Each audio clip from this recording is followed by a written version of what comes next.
Hey guys, thanks so much for coming back and viewing another video of mine. I really appreciate you coming back and taking another look. Today we're going to be taking a look at a more modern Mafia member, which is super exciting because I had started to get into a groove of the same time period and events weren't really able to be explained because I had explained them in previous videos. So I'm super excited to tell you guys about this guy today because he's a lot more modern. He was around during all of your lifetime. So let's get started. Francesco Paolo Augusto, or Frank Cali, was born on March 26, 1965 in New York City. His parents, Augusto Cesar Cali and Agata Schimetta, were both from Sicily. His father ran a household goods store in Palermo and a video store in Bensonhurst in Brooklyn. His mom, like most Sicilian women, was a stay-at-home wife. Even though his parents don't have an official criminal history, his father was involved in the Pizza Connection investigation, so they never got caught doing anything. But the whole family is all wrapped up in the mafia. Frank had a lot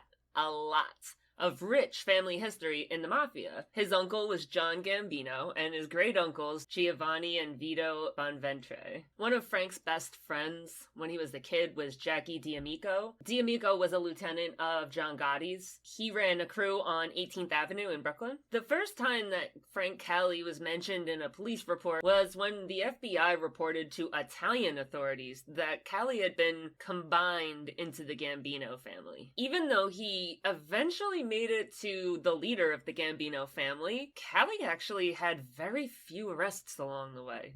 Most mafia guys, they do a huge amount of time in prison, so it's very weird that Cali got through the mafia all the way up to a position of being the boss and didn't really get in trouble with the law along the way. Cali was only convicted once, and he was convicted of extortion conspiracy, and he did 19 months in prison.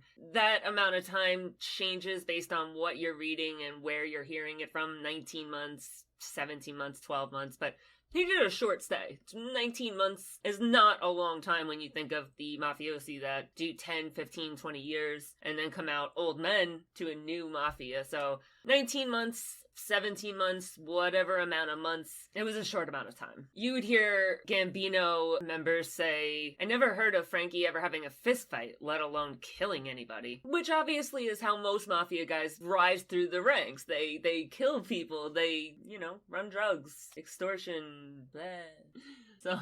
So it's very strange to see a boss come up with nothing like that. Nothing like that. He's great. Cali also ran several import-export companies in Brooklyn, and that's including Circus Fruits Wholesale in Fort Hamilton, Brooklyn. So Cali married a woman, and her name was Rosaria Inzarello. Rosaria was the sister of Pietro Inzarello and a relative of Frank Inzarello. Pietro's a member of the Gambino family, and Frank is a member of the Inzarello clan. So, Rosaria is all tied up in the mafia too. After John Gotti went to prison, he appointed his son, John A. Gotti, to lead the family. When he appointed his son to lead the family, he decided to leave. The son wanted nothing to do with it. He got caught. He was going to jail, and he wanted to plead guilty, to plead out, and Gotti was having none of it. His wife had to threaten him to let the son out of the family. But at the end of the day, the son got out of the family. So he went from a leader to literally not in the family at all. When he left, Peter Gotti took over the family. Peter Gotti was arrested and charged with racketeering, money laundering, extortion, and a plot to kill Sammy the Bull Gravano in 2004. So now you got his son completely out of the family. Peter Gotti, John Gotti's brother, is looking at a lot of time for this. So Cali's best friend, Jackie D'Amico, gets appointed into the position, and game changer, guys. Frank was officially inducted into the Gambino family in the late 1990s, so he was there his whole life. There was no other path for this man. It was just, his whole family's mafia. He went in at a super young age. That was it. It was mafia. He was promoted to acting capo when D'Amico became acting boss. So D'Amico becoming the boss really did a lot of good for Frank Cali. Cali was the one that oversaw the Gambino's interests in the annual Italian feast feast on 18th Avenue in Bensonhurst every year. I've actually been there, and it's amazing. If you ever want to get a feel for Italian living, go to the annual Italian feast. It's great, trust me. He's known to be an associate to a bunch of members of the Inzerillo family. The Inzerillo family were exiled and sent to the United States. They had been plotting to return to Palermo, even though they had been exiled and booted by the Sicilian Mafia Commission, so it was looking grim. D'Amico, who was Gotti Jr.'s aide-de-camp, was a shy boss that stayed away from the spotlight, and he stayed away from the media. He didn't follow in Gotti's footsteps. Members of the family said that he was crucial in rebuilding the family after John Gotti when John Gotti went down, half of the mafia in New York went down too. Sammy the Bull took down everyone. It wasn't just John Gotti, so the entire mafia fell apart. So D'Amico taking over leadership was a crucial role in rebuilding the family back to what it was. And it's getting there. It's getting there. In 2008, the FBI arrested over 60 mafia members, both in the United States and Sicily, on charges that included murder, extortion, racketeering. At the time, they mentioned Jackie D'Amico as the acting boss, Joseph Jojo Carozzo as the consigliere, Domenico the Greaseball Cephalou as the underboss, and Frank Cali as the acting capo and the bridge between the American and Sicilian mafias. These arrests came after an associate of Nicholas Carozzo, Joseph Valero, became an informant for the state attorney general's office. He recorded a boatload of conversation between all of the people that were arrested, so everybody that he recorded got arrested. Gotti Jr. was not arrested, so it seems like Gotti Jr. was telling the truth and he got out of the life, but everybody that he knew did get arrested. His previous driver, Jojo Carozzo, and his aide-de-camp, D'Amico, and his brothers Vincent and nephew Richard were all charged with a plan to murder a Queens bagel shop owner. This arrest from Valero all happened in 2008. And in this arrest, Charles Carneglia, also known as Charlie Chang, was arrested for 5 cold case murders, including the murder of Louis de Bono in the parking garage of the World Trade Center on orders from John Gotti Sr. The indictment mentions modern-day mafia members imposing taxes on construction work at the NASCAR racetrack in Staten Island and a cement plant in Jersey City. It also mentions illegal gambling and narcotics trafficking. Exactly what you would expect to see from a mafia arrest. You know, you see mafia guys arrested, what are we gonna see? We're gonna see narcotics trafficking. We're gonna see extortion. What do you expect? Again, this happened in 2008, so anybody that tells you that the mafia doesn't exist anymore, or it's not a powerful machine still, tell them they're wrong. They are wrong. You are wrong. The mafia does still exist. The mafia is just as big now as it was back then. You just don't think it exists because John Gotti's not in the newspaper every day flaunting it. And that's why he went to jail, and that's why Frank Cali didn't. In the indictment, it also talks about Frank Cali and Filippo Casamento, a Sicilian mobster, trying to build a bridge between the Gambinos and the Inzerillo crime family in Palermo. Italian authorities arrested 23 members of the Inzerillo family, and Cali was charged as part of the Gambino family as well as part of the Inzerillo family. So let's stop and talk for a minute about the mafia wars in Italy, because none of this is going to make sense if I don't explain the background here. So the mafia in Italy actually has the same name as in America. It's called the Cosa Nostra. Obviously, the American mafia copied the Italian mafia. They existed first. The first mafia war in Palermo started in 1962. The groups in Italy, they're not called families. Like here, we have the Gambino family, the Bonanno family. In Italy, they're called clans. So when I say clan, it's the same thing as saying family in America. So if I say clan, you know I'm talking about Italy. There was a drug shipment to the United States that apparently took the resources of many different bosses and many different clans. Cesar Manzella, a boss of one of the clans, organized the shipment. Members from the Gracos and the La Barberas clans helped organize, and Calcedonio di Pisa, another mafia boss, handled the heroin. However, when the shipment was actually made to America, the buyers, who were the American Cosa Nostra, the Gambino family, all the families here, they said, no, there is heroin missing. There is not what we purchased, and we are not paying the whole amount because this is not the amount that we agreed on. So they pay a much lower number to Di Pisa. Di Pisa claimed that the Americans were defrauding him, but a lot of high-ranking members of the La Barberas accused Di Pisa of embezzling the missing heroin. The Sicilian Mafia Commission sided with Di Pisa, and the La Barberas were outraged. They were mad. They murdered Di Pisa and Manzella, and that triggered the first mafia war in Italy. So, of course, it came from the Americans. So who knows what actually happened, but this situation started the first mafia war in Italy. The war turned really bloody, and a lot of civilians and law enforcement agents were hurt and killed in these battles. It led to public outrage and the investigation took down almost 2,000 mafia members. This huge crackdown, as well as the public's outrage at any members of the clan, led to the Sicilian Mafia Commission's dissolution. What are they gonna do? They have to disappear. Everything is turning against them. It actually didn't reform until 1969. So after the First War, the Sicilian Mafia Commission is dissolved.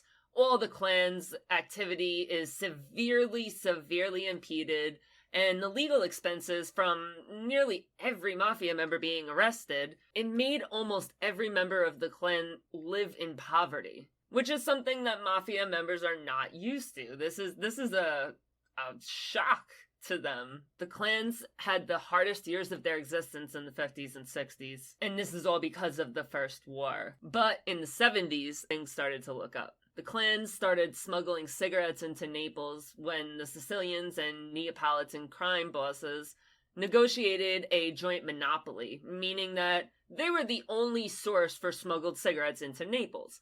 Now, I can't find any information online as to why cigarettes were being smuggled to Naples. Were they illegal? Were they just really expensive in Naples and, they're smuggling cheaper cigarettes? I don't know. But cigarettes were smuggled. We know that. In Marseille, a region in France on the coast of the Gulf of Lyon, French authorities shut down heroin refineries operated by Corsican gangsters, a set of criminal groups. It's part of the French mob, originating from Corsica. So now their refineries are shut down and morphine traffickers are looking for another place to get the drugs. In 1975, the Italian Cosa Nostra saw that problem, so what they did was they set up heroin refineries all around Sicily. There was a large number of Sicilian Mafia guys that moved to the US to personally control distribution networks in the US. So there was a lot going back and forth. This actually didn't work out very well for the American Mafia because, the Italian guys come over and they're controlling the market. That's a market that the Americans make money in. By 1982, the Sicilian Mafia that had moved to America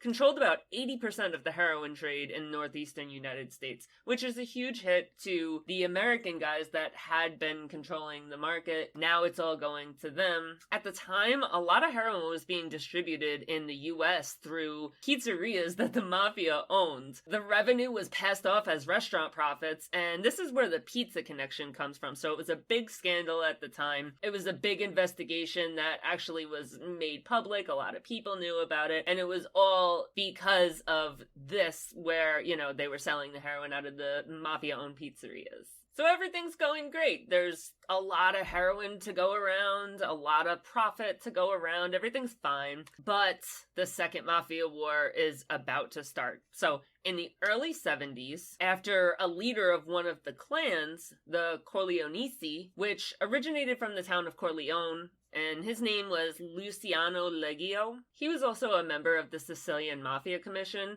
and he created a coalition of mafia clans.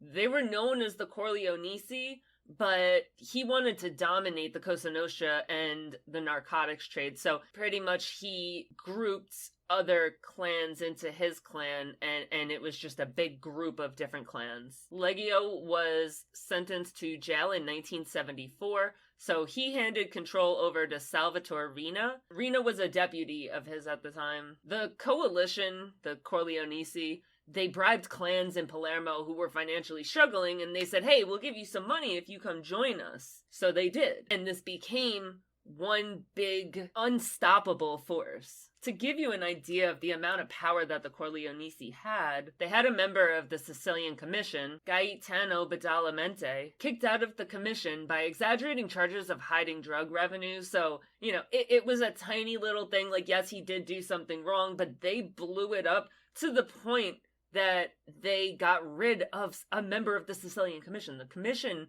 is a huge deal. They're the top of the top, the biggest guys in the mafia. They also murdered a rival member of the commission, Stefano Bontad, and this murder is what kicked off the Second Mafia War, and it's also known as the Great Mafia War. Hundreds of enemy mafias and their relatives were murdered, and sometimes by traitors in their own clan. Everything was turned upside down. They manipulated the mafia's rules and eliminated rivals, and that led to the Corleonesi completely dominating the commission, and Riina, the boss of the Corleonesi, became the boss of bosses. Each clan has a boss. The boss of bosses is the guy that all the bosses report to. So soon the war explodes. Like every war, it expands. The war within the clans expanded real quick, and the Corleonesi waged a campaign to murder journalists, officials, politicians,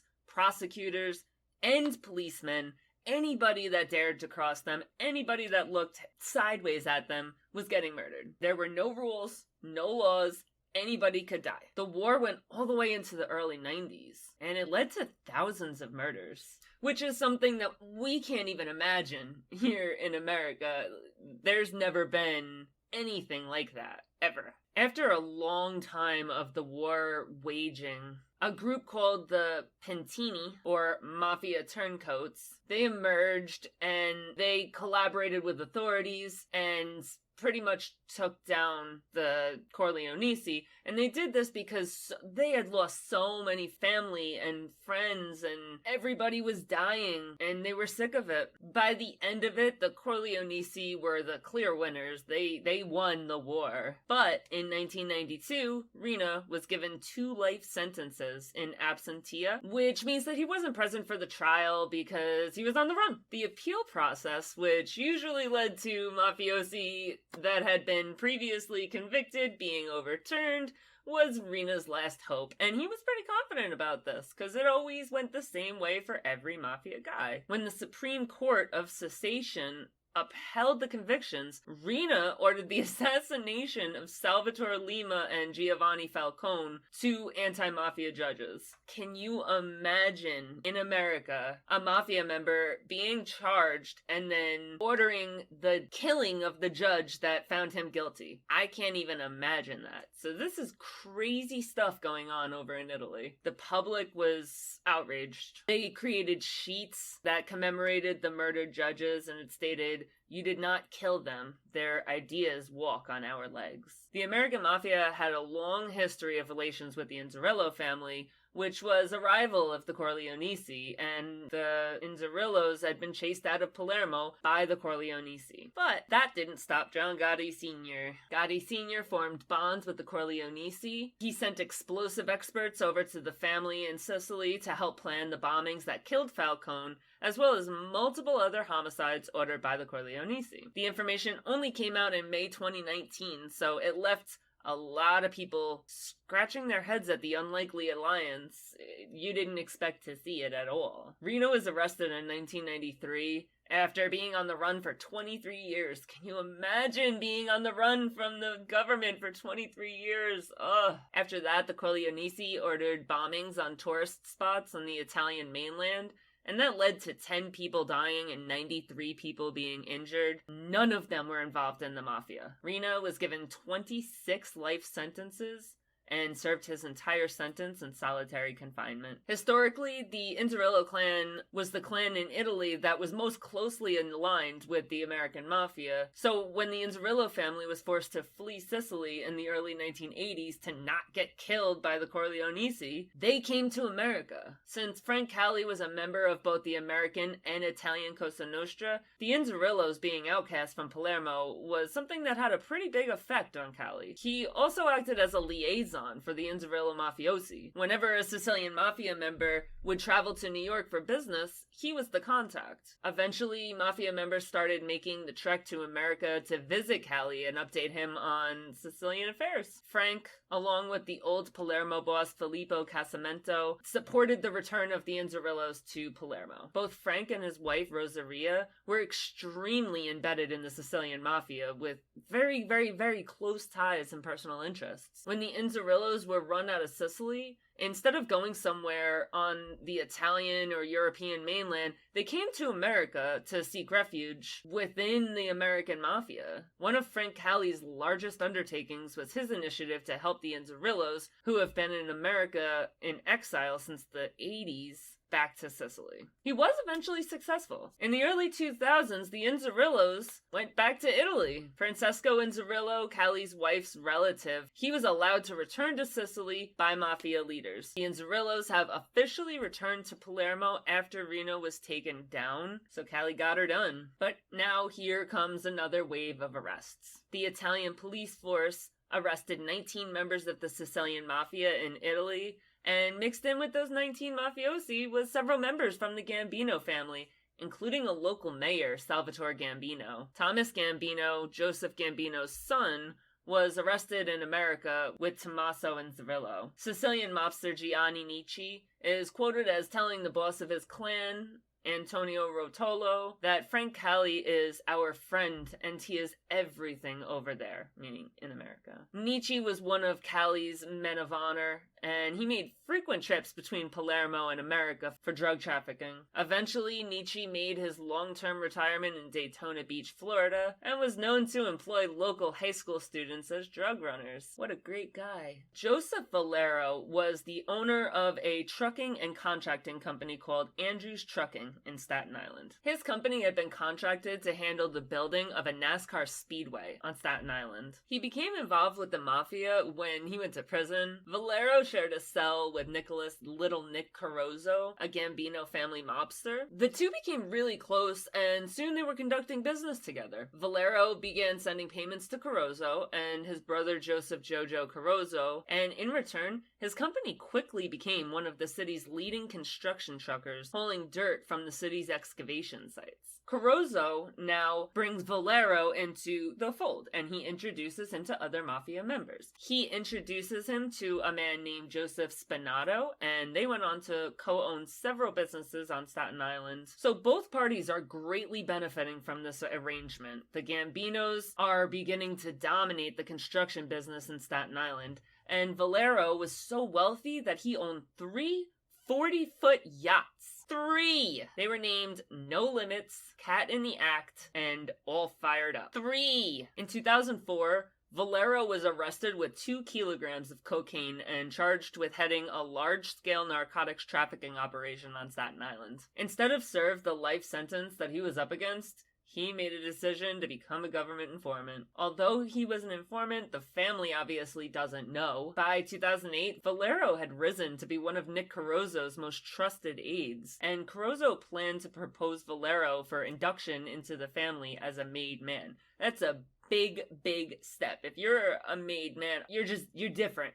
You're above them all. So the fact that they almost made Valero a made man, all the while he's an informant and going back to the government with tapes and just boatloads of tapes, boatloads of information. Never trust no one. Now, if you read literature on what led to this turn of events, you'll learn that in the early 2003, Frank Cali and Leonard "Lenny" DeMaria, a fellow Gambino captain, began extorting mob taxes from Valero. But this extortion seems to line up with Valero becoming involved in the NASCAR Speedway. Maybe they extorted money from him, but Valero didn't walk away with nothing. His company was wildly successful, and profits were flowing to make him extremely wealthy from the business that the mafia helped him open, helped him build, gave him jobs, job opportunities, resources, everything. The mafia gave that to him. Like any other business relationship, those things are not free. Guess what you're gonna do? You're gonna pay. So they're calling it mob taxes, but really when he's kicking up a percentage of his earned income to the Gambinos, a percentage of the earned income that the Gambinos facilitated in him earning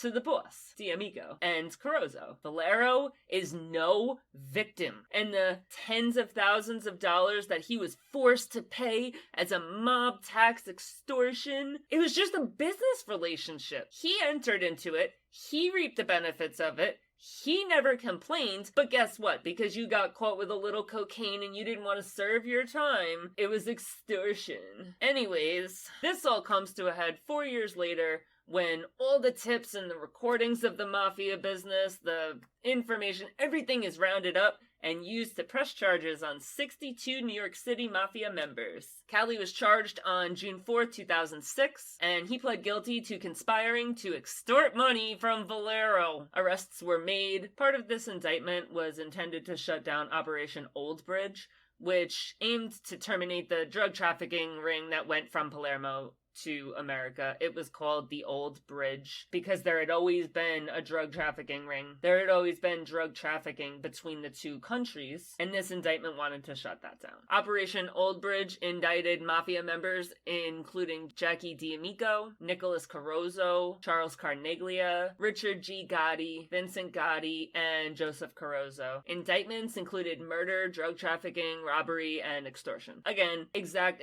cookie cutter mafia. The case, which is now referred to as the United States of America versus Agate, ETL, which I don't know what Agate is, but whatever. It was aimed at breaking up growing alliances between the Gambinos and the Sicilian Mafia, which Cali had been working hard to forge. So the FBI made this move because they were getting tips that the Inzerillos had returned to Palermo, which means that the closest alliance that the American Mafia has in Italy is now back in Italy. They didn't have to worry about them when they were in America, but now they're in Italy and now it's international drug trafficking. Even though Cali only ended up pleading guilty to conspiring to extort money from Valero, it makes me so mad! The indictment initially charged him with racketeering, extortion, and conspiracy along with Jackie D'Amico and DeMaria. Prosecutors claimed that Cali acted as the Gambinos' ambassador to the Sicilian mobsters and as a liaison between D'Amico and the Sicilian connections to the Inzerillo family. Cali spent 10 months in prison and then he was released on probation. Obviously, the fact that he had never been arrested before played a huge role in getting him that sweet deal. He had never been arrested, he had never done time. This was the first offense, and they tend to go a little lighter on first offenses. His probation stipulated that he wasn't allowed to interact with John Gambino, who was Cali's uncle, and he had been promoted in 2009 to a position of power within the Gambino family. He eventually would go on to be the boss of the family. The first time that there was ever a report that Cali himself took position of power within the family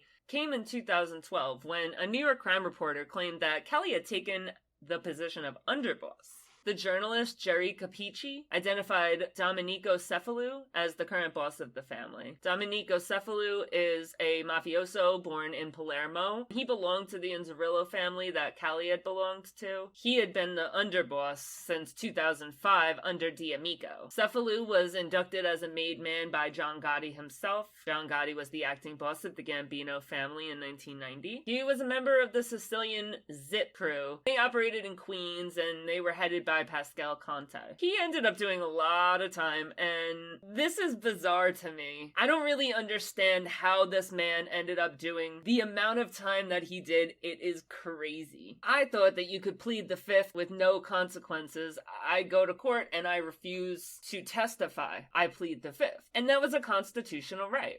But this dude did 18 months for civil contempt in 92 after refusing to testify for one trial, and then they called him in to do another trial, and he again refused and was sentenced to an additional 33 months in prison. For pleading the fifth. It's in the Constitution. I don't understand. Cefalu was arrested during the Operation Old Bridge indictment, and he pled guilty for his involvement in the extortion of Valero along with Frank Cali. He took over as the boss of the family after Peter Gotti had gotten life in 2002. In 2015, Frank Cali took over as the boss of the family when Cefalu stepped down. So nothing bad had happened. Cefalu just didn't want to be the boss anymore, so he stepped down and Frank Cali took the position of acting boss. Once he was the boss of the family, he obviously got the zips a lot more involved in the family because he's involved in both families. Although that the feds claim that Operation Old Bridge broke the trade routes for drug trafficking between America and Italy, there's still a large amount of drugs being shipped, so I don't know what trade route they shut down. Cali increased the mafia's drug running business and was vamping up heroin in the Oxycontin business. He would also go to Italy for recruits. Regularly, foot soldiers from Italy came to New York to work for the Gambino family, still holding a position in the Inzerillo clan as Cali did, where he existed in both worlds. Cali was